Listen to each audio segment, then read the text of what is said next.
Vous l'avez certainement déjà remarqué, les deux viaducs du contournement du Val d'Argent sont en travaux depuis la mi-mai et jusqu'à la mi-août pour des questions d'étanchéité et de drainage.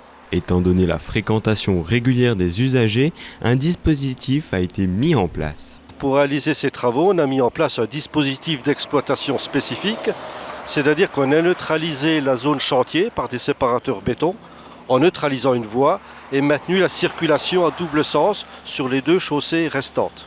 Donc effectivement, pour la sécurité du personnel et des usagers, on limite la vitesse à 70 km/h. Ce dispositif est composé de plusieurs phases pour permettre la réalisation de ces travaux.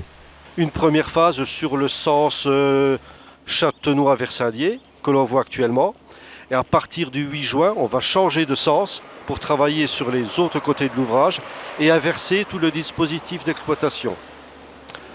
En parallèle à ce phasage, il y a une grosse partie donc sur les trottoirs et une seconde partie qui se déroulera de mi-juillet à mi-août où la chaussée sera totalement fermée pour réaliser des gros travaux d'étanchéité sur les deux ouvrages d'art. Lors des fermetures de route, des déviations seront mises en place pour les usagers. Ce chantier n'est pas anodin, notamment à cause de plusieurs facteurs. Il faut savoir que sur ces viaducs, c'est quand même des ouvrages particuliers.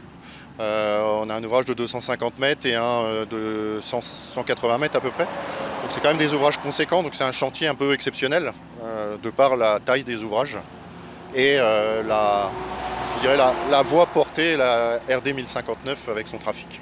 Ces travaux entrent dans le cadre de l'entretien des viaducs.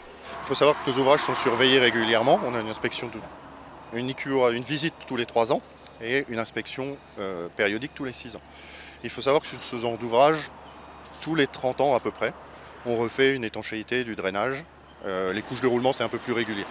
Ce chantier est entièrement financé par la CEA à hauteur de 900 000 €.